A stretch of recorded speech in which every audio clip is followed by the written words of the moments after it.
안녕하세요. 반갑습니다. 오늘의 이야기를 시작하겠습니다. 친구 어머니가 갑자기 제 팔을 붙잡더니 아들 없는 집에 혼자서는 외로워서 잠에 들 수 없다고요. 그러니 그때 그날처럼 제가 어머님 옆에 있어 달라고 하더라고요. 이게 맞나 싶었지만 저는 안으로 들어갔습니다. 그리고 어깨를 토닥거려주며 위로하였습니다. 친구 어머니의 얼굴은 자연스럽게 더 가까워졌고, 그날 친구가 입대한 첫날에 친구에게는 말을 할 수 없는 선을 넘었습니다. 처음이 어려웠지 한번 시작을 하니 걷잡을 수가 없더라고요. 하루에도 3번은 우스울 정도였습니다. 어떤 날에는 친구 어머니는 일도 나가지 않고 저도 학교 전공 수업도 빠지고 하루 종일 집에서 같이 있던 적도 있었습니다.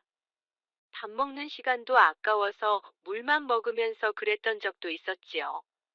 그렇게 우리는 열심히 즐겼습니다. 저는 대학교 다닐 적에 제가 친구에게 크게 신세를 졌던 적이 있습니다. 그런데 그 친구의 어머니와 그런 일이 생길 줄도 몰랐고 생각조차 해본 적이 없었습니다. 저는 지방에서 고등학교를 다녔습니다. 하지만 그래도 선생님들이 너는 꼭 공부 열심히 해서 서울에 있는 대학을 가야 한다, 이런 이야기를 해주곤 했습니다. 실제로 모의고사 성적도 좋았고 해서 저의 가족들도 기대를 하게 되었습니다. 서울대는 갈 수 없었지만 그래도 명문대의 법학과에 합격을 하게 되었습니다. 집에서는 제가 서울에서 자취를 할 수 있는 여건을 만들어 줬습니다. 그렇게 저는 서울에 자취방을 하나 구하게 되었어요. 학교에서 조금 떨어져 있는 곳에 저렴한 곳으로 구하게 되었습니다. 오고 가는 게 불편하긴 했지만 혼자 지내는 데는 이보다 적당한 곳이 없었습니다. 그러다가 친구 한 명을 사귀게 되었습니다.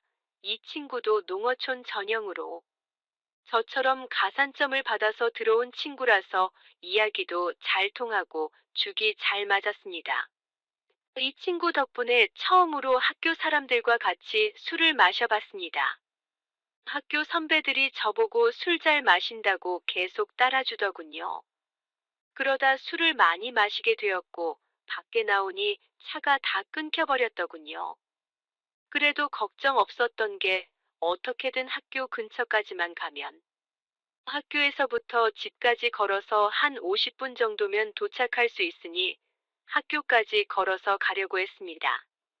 저는 친구에게 내 자취방에서 자고 가겠냐고 물어봤는데 친구는 크게 웃더니 자기 집이 여기서 가깝다고 하는 겁니다. 농어촌 전형으로 왔다고 해서 저처럼 자취 생활을 하는 줄 알았는데 알고 보니 친구는 아파트에서 통학을 하고 있었습니다. 그렇게 오히려 제가 친구 집에서 신세를 지게 되었지요. 친구가 대학에 합격하고서는 어머니와 같이 둘이서만 서울로 올라왔다고 하더라고요. 아파트는 월세지만 친구 뒷바라지를 해주러 같이 올라왔다는 사실을 알게 되었습니다. 친구가 저를 배려해 준답시고 침대를 양보해 주더군요.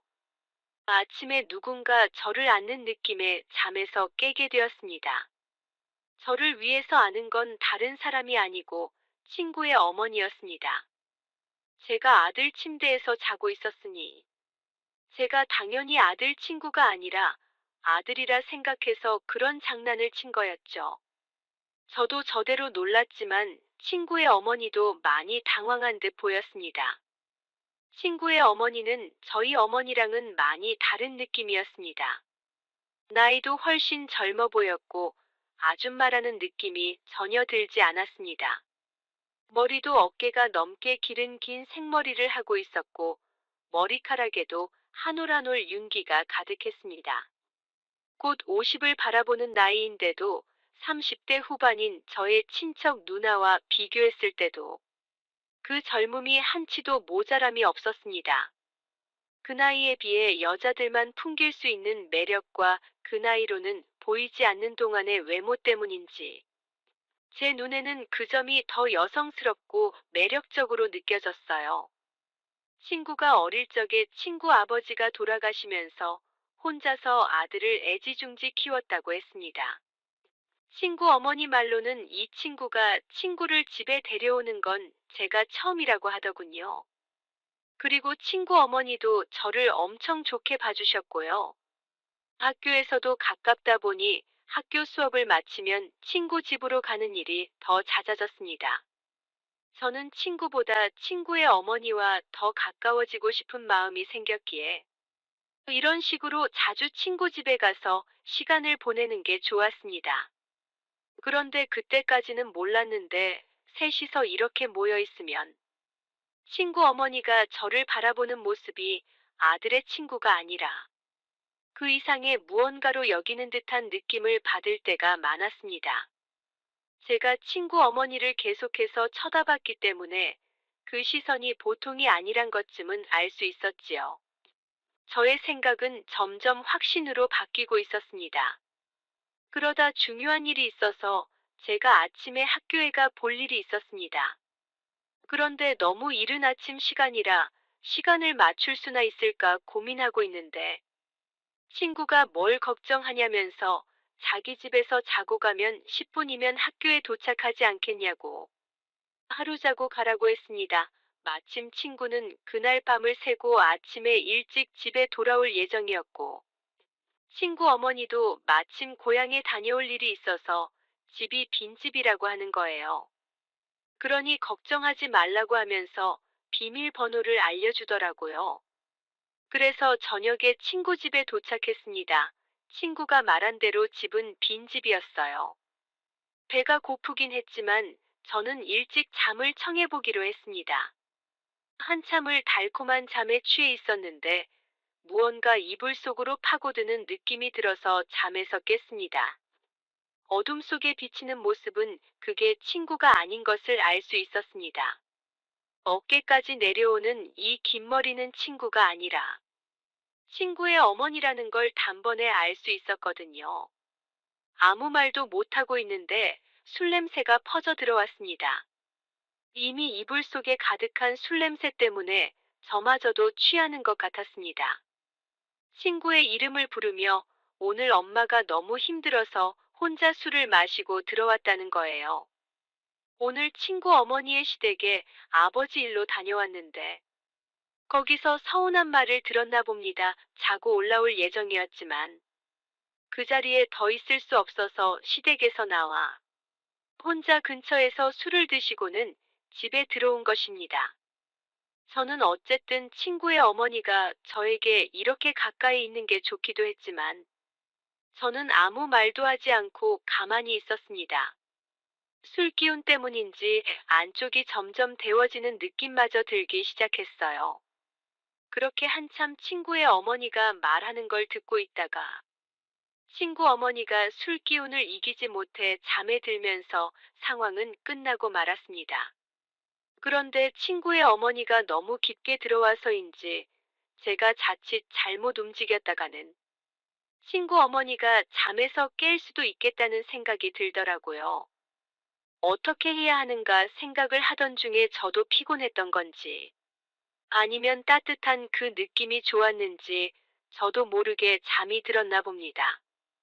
그대로 아침이 밝으면서 친구 어머니가 옆에 있던 게 저라는 걸 깨달았는지 소리를 지르며 잠에서 깨더라고요. 저도 사실 잘한 게 없었기에 아무 말도 못하고 있었는데 친구 어머니가 자기가 실수를 했다며 오히려 저한테 사과를 하더군요. 친구 어머니는 자기가 집에 들어왔던 건 비밀로 해달라고 하더라고요. 그 뒤로도 친구와는 별 문제 없이 지냈고 친구 어머니도 그날 일은 비밀로 하며 평범하게 잘 지냈습니다. 그렇게 대학 생활을 보내고 있던 중이었는데 저의 집안 경제적인 문제로 더 이상 학교와 자취비를 지원해주기 힘들게 되었습니다. 학비는 학자금 대출로 어떻게든 할 수 있지만 생활비를 당장 제가 벌기에는 문제가 있어서 한동안 학업을 포기할까 생각을 했지요. 돈 좀 모으고 복학을 하려는 계획이었습니다. 그런데 친구가 저에게 제안을 하나 해왔습니다. 친구가 군입대를 앞두고 있는데 자기도 엄마 혼자 집에 두기에는 마음이 쓰인다면서. 일단 자기 방이 비어 있을 테니 제가 그 방에서 지내면서 자기 어머니를 부탁한다고 하더군요. 그래서 친구가 군대 가는 날까지는 셋이서 한 집에서 지내게 되었습니다. 친구 어머니도 저를 반겨주셨고, 그날 일은 비밀로 하고 있었어요. 친구가 입대할 때도 셋이서 같이 논산을 다녀왔습니다. 돌아오면서 친구 어머니가 울기 시작해서 말도 붙이기 힘들 정도로 울더군요. 집에 도착해서는 어떻게 친구 어머니를 위로해야 될지 모르겠더군요.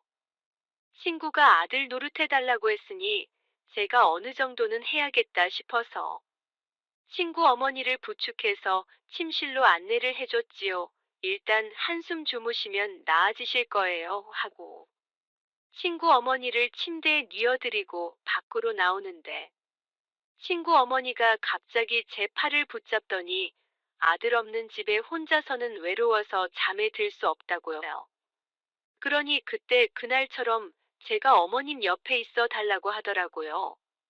이게 맞나 싶었지만 저는 안으로 들어갔습니다. 그리고 어깨를 토닥거려주며 위로하였습니다. 친구 어머니의 얼굴은 자연스럽게 더 가까워졌고, 그날 친구가 입대한 첫날에 친구에게는 말을 할 수 없는 선을 넘었습니다. 처음이 어려웠지 한번 시작을 하니 걷잡을 수가 없더라고요. 하루에도 3번은 우스울 정도였습니다. 어떤 날에는 친구 어머니는 일도 나가지 않고 저도 학교 전공 수업도 빠지고 하루 종일 집에서 같이 있던 적도 있었습니다. 밥 먹는 시간도 아까워서 물만 먹으면서 그랬던 적도 있었지요. 그렇게 열심히 즐겼습니다. 그리고 친구 녀석이 입대를 한 지 5개월쯤 되었나 드디어 첫 휴가를 나오게 되었어요. 친구는 군대를 가더니 오히려 얼굴이 폈더라고요. 휴가 나왔다고 문을 열고 들어오는데 건강해진 모습이 몰라볼 정도였습니다. 친구는 오랜만에 저랑 술 한잔 하고 싶다고 해서 술을 마시러 같이 나갔어요. 친구 녀석이 아들 노릇을 잘해주고 있냐고 물어보는 말에 저는 그냥 잘하고 있다고 대답했습니다. 그런데 친구가 이상한 말을 하더군요. 어머니가 아버지 떠나고 나서부터 외로움을 많이 탄다고. 자기한테 미안한 것 하나도 없으니 어머니를 위해 최선을 다해달라고요. 친구 녀석은 제가 이미 자기 어머니와 이렇게 될 것을 알고 있었던 겁니다. 오히려 그 전에는 자기가 하던 일을 제가 해주고 있었던 거지요. 외로움이 많은 어머니를 위해 하는 효도라고 하기에는 아닌데 하는 생각이 들었습니다. 친구는 그걸 알고 있다고 하더군요. 그리고 다행스럽게도 제가 친구 어머니를 마음에 들어 했기 때문에 이런 부탁도 할 수 있었다고 하는 겁니다. 그렇게 친구는 앞으로도 자기가 전역한 후에도 자기는 학업에 열중해야 하니 저보고 어머니를 이후에도 잘 부탁한다고 하더라고요. 저는 어머니를 잘 모시고 있습니다. 오늘의 사연은 여기까지입니다. 감사합니다. 구독과 좋아요 부탁합니다.